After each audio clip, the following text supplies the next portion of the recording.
And we begin tonight with that breaking news in Washtenaw County. A deputy shot and rushed to the hospital. A lone gunman barricaded inside a suburban home. Police surrounding the building, the neighborhood in lockdown. Good evening to you. I'm Dave Llewellyn. And I'm Glenda Lewis. The Washtenaw County deputy is in stable condition, we are told, at St. Joseph Mercy at this hour.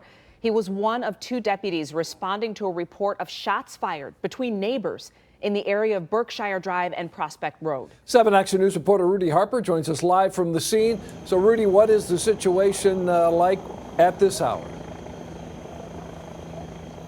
Dave, this tense standoff continues at this hour. This is as close as we can get to that home where police say that suspected gunman is barricaded. You can see police line both sides of the streets here. We also have some good news to report about that officer's condition. Tonight, a neighborhood on lockdown after a suspected gunman opened fire on deputies responding to a 911 call. As soon as deputies arrived, not long after, they took gunfire.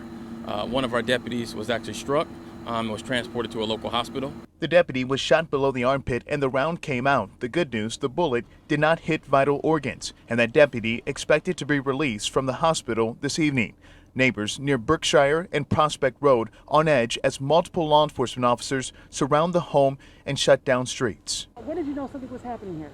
My wife called me and I was on my way home from work, and she said there was police officers, looked like a SWAT team, and everybody running through my backyard. And once I turned on the street, I was stopped here, and that's as far as I could go. Your wife is still at the house, right?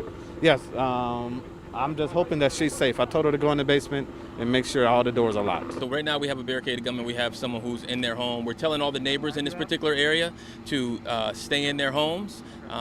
We don't need anybody coming out or trying to see what's going on. We obviously have a large scene, lots of officers who are here, and a barricaded gunman who we're still trying to make contact with. At this point, we do not know if anyone else is inside that home. That deputy that was shot is described as a longtime member on the force. As we mentioned, authorities were called to that home after neighbors got into a shootout. Of course, we're standing here on standby to get an update as soon as they can provide one for us. Live in Superior Township, I'm Rudy Harper, 7 Action News. Hopefully the rest of this can end peacefully. Rudy, thank you for the live report. And stay with 7 Action News for continuing coverage of the shooting of a Superior Township deputy. We'll bring you the latest updates on air and online at WXYZ.com.